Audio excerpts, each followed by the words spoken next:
नमस्कार दोस्तों, स्वागत है आपका एक बार फिर से हमारे यूट्यूब चैनल राठौर्स कॉम्बिनेशन में, जिसमें लाते हैं हम आपके लिए कई मज़ेदार वीडियो। आज फिर लेकर आए हैं आपके लिए एक बेहतरीन वीडियो, जिसमें बताएंगे हम आपको भारत की प्रमुख नदियों के बारे में। भारत जिसे नदियों का देश कहा जाता है, कौन कौन सी इसकी प्रमुख नदियाँ हैं और इसकी नदी प्रणाली क्या है, इन सभी प्रश्नों के उत्तर हम आपको इस वीडियो में देंगे। ये वीडियो आपके लिए अत्यंत महत्वपूर्ण रहने वाली है।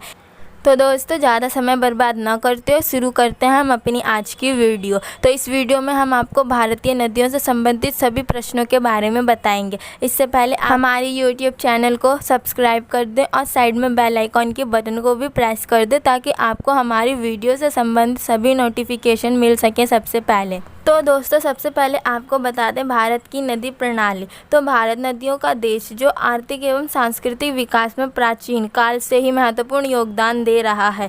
सिंधु तथा गंगा नदी की घाटियों में ही विश्व की सर्वाधिक प्राचीन सभ्यताओं सिंधु घाटी तथा आर्य सभ्यता का आविर्भाव हुआ है। आज भी देश की सर्वाधिक जनसंख्या एवं कृषि का संकेंद्रण नदी घाटी क्षेत्रों में ही पाया जाता है। तो दोस्तों, ये था नदियों का महत्व कि भारत में नदियाँ किस काल से कितनी महत्वपूर्ण रही हैं और किस कार्यों में नदी का प्राय बहुत अधिक महत्व है। तो भारत में जो नदी प्रणाली है वो इतिहास से ही बहुत ही जटिल रही है। तो आपको बता दें, जो भारत की 4 प्रमुख नदियाँ हैं वो कौन सी हैं।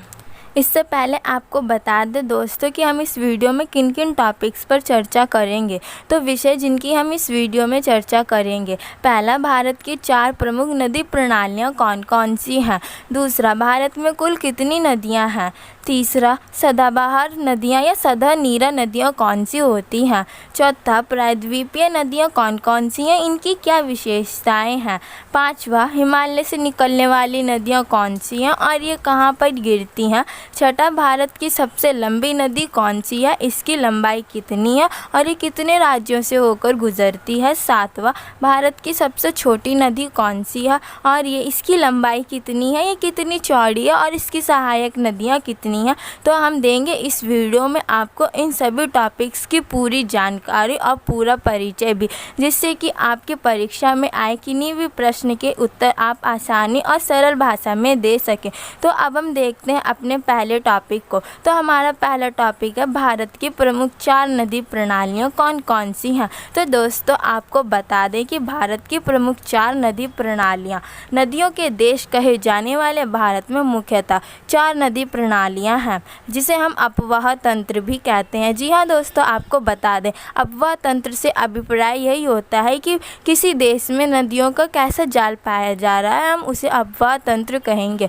उत्तरी भारत में सिंधु, मध्य भारत में गंगा, उत्तर पूर्व भारत में ब्रह्मपुत्र नदी प्रणाली, प्रायद्वीपीय भारत में नर्मदा, कावेरी, महानदी प्रणाली आदि नदियाँ विस्तृत नदी प्रणालियों का निर्माण करती हैं। तो दोस्तों, हमने बताई आपको 4 प्रमुख नदी प्रणाली, जिसमें गंगा, सिंधु, ब्रह्मपुत्र, ये 3 नदी प्रणालियाँ बहुत ही मुख्य नदियाँ मानी जाती हैं भारत की। और आपको बता दें, गंगा के बारे में एक महत्वपूर्ण बात, ये भारत की एक धार्मिक नदी भी है, जिसका इतिहास और धार्मिक ग्रंथ भी इसको बहुत मान्यता प्रदान करते हैं। तो अब हम देखते हैं अपने दूसरे टॉपिक्स के बारे में।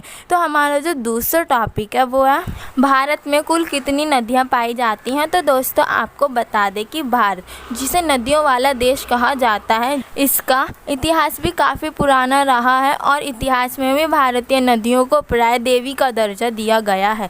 तो भारत देश में लगभग 400 से अधिक प्रमुख नदियाँ पाई जाती हैं, जिनमें गंगा नदी जल प्रवाह के अनुसार देश की सबसे बड़ी नदी मानी जाती है और गंगा नदी का इतिहास और धार्मिक ग्रंथ में भी इसे एक धार्मिक और सबसे पवित्र नदी का दर्जा प्रदान किया गया है। जबकि सिंधु नदी की लंबाई के हिसाब से सबसे बड़ी नदी माना जाता है। तो दोस्तों, सबसे बड़ी नदी अगर आपको बताएं जल प्रवाह के अनुसार, तो वो है गंगा नदी। और सिंधु नदी लंबाई के अकॉर्डिंग अगर आप देखते हैं तो सिंधु नदी देश की सबसे लंबी नदी है और राजस्थान में केवल 90 किलोमीटर बहने वाली अरवरी नदी को भारत की सबसे छोटी नदी माना जाता है। तो हमने आपको बताएं, भारत में लगभग 400 से अधिक नदियां पाई जाती हैं और ये भारत की प्रमुख नदियों की गिनती है। लेकिन लेकिन दोस्तों इससे भी अधिक नदियाँ भारत में पाई जाती हैं, जिनमें से कुछ प्रमुख नदियाँ गंगा, ब्रह्मपुत्र, सिंधु और महानदी गोदावरी नदियाँ हैं।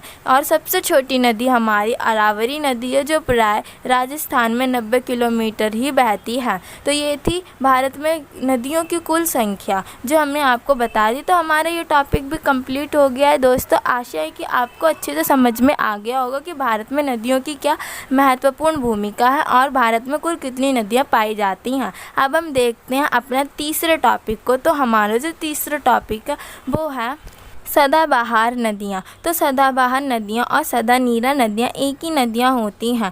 तो इसमें आपको बताएंगे कि कौन कौन सी नदियाँ भारत में सदानीरा नदियाँ हैं और इनकी क्या क्या परिभाषा है। तो सदानीरा का एक नाम नारायणी तथा सालाग्रामी भी है। वर्षा ऋतु में अन्य नदियाँ रजस्वला होने के कारण अपवित्र रहती हैं, किंतु इसका जल सदा पवित्र रहता है, अतः यह सदानीरा कहलाती है। यह पटना के पास गंगा नदी में मिल जाती है। सदानीरा नदी को वर्तमान में या यूं कहें आधुनिक नाम है तो इसका नारायणी नदी के नाम से इसे आधुनिक काल में जाना जाता है। तो दोस्तों ये थी भारत की कुछ सदाबहार नदियों के नाम जो हमने आपको बताया। अब बारी है सदाबहार नदियों की परिभाषा बताने की कि कौन कौन सी नदियाँ सदाबहार होती हैं और इनकी क्या क्या परिभाषा होती है। तो दोस्तों सदाबहार नदियों की परिभाषा: सदानीरा नदियों का स्रोत झील, झरना अथवा हिमनद होता है। वैसे आपको बता दें कि जो नदियाँ होती हैं वो प्राय हिमालय से बर्फ़ पिघलने या फिर बरसात पर निर्भर करती हैं, लेकिन जो सदाबहार नदियाँ होती हैं वो प्राय हिमालय पर्वत से निकलने वाली नदियाँ होती हैं, जिनके जो स्रोत होते हैं वो झील, झरना और हिमनद होता है। और ये नदियाँ वर्ष भर जलपूर्ण रहती हैं, क्योंकि इन्हें इन सभी स्रोतों से जल मिलता रहता है। ये सिर्फ वर्षा के जल पर ही निर्भर नहीं होती हैं, यही कारण होता है कि ये वर्ष भर जलपूर्ण रहती हैं। भारत की सदाबहार नदियों में गंगा, यमुना, कावेरी और ब्रह्मपुत्र नदी को सदानीरा नदियाँ माना गया है, क्योंकि ये पूरे वर्ष जल से ऐसे ही बहती रहती हैं। इनमें जल की कोई कमी नहीं आती और ये गर्मी की ऋतु में भी सूखती नहीं है।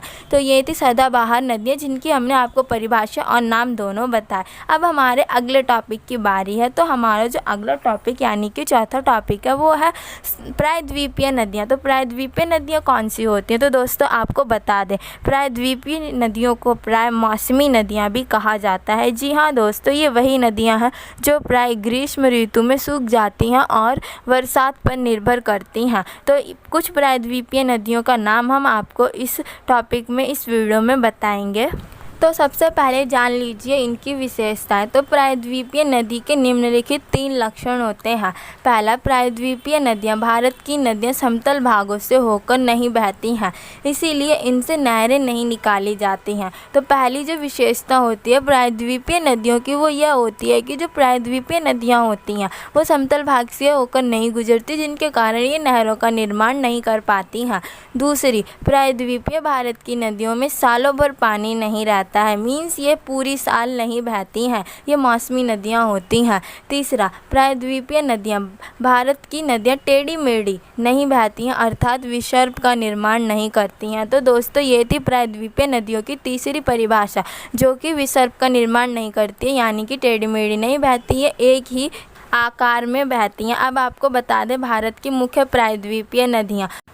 भारत की सबसे बड़ी प्रायद्वीपीय नदी प्राय गोदावरी नदी है, जिसकी लंबाई 14,065 किलोमीटर है। तो ये थी भारत की प्रायद्वीपीय नदी। अब दोस्तों हमारे अगले टॉपिक का वक्त हो चुका है, तो देखते हैं अपना अगला टॉपिक। तो हमारा अगला टॉपिक ये है कि भारत की सबसे लंबी नदी कौन सी है। तो दोस्तों आपको बता दें कि जल प्रवाह के अनुसार देखा जाए तो गंगा नदी भारत की सबसे लंबी नदी मानी जाती है, और यदि हम लंबाई के हिसाब से देखें तो सिंधु नदी देश की सबसे बड़ी नदी है। और सबसे छोटी नदी की बात करें तो अरावली, जो कि राजस्थान में बहती है, प्राय ये 90 किलोमीटर का ही सफ़र तय करती है। ये देश की सबसे छोटी नदियों में आती है। तो ये थी हमारी सारी नदियाँ जो प्राय कौन सी छोटी कौन सी सबसे बड़ी है, और 4 मुख्य नदी प्रणालियों के नाम जो हमने आपको इस वीडियो में बता दिए। तो इन्हीं सभी टॉपिक्स के समाप्त होते ही हमारी ये वीडियो भी होती है यहीं पर समाप्त। यदि आपको वीडियो अच्छी लगी हो तो वीडियो को लाइक करें, कमेंट करके ज़रूर बताएं और हमारे यूट्यूब चैनल को सब्सक्राइब करें और साइड में बेल आइकॉन के बटन को भी प्रेस करना ना भूलें ताकि मिल सके आपको हमारी हर एक वीडियो की नोटिफिकेशन सबसे पहले। थैंक यू दोस्तों।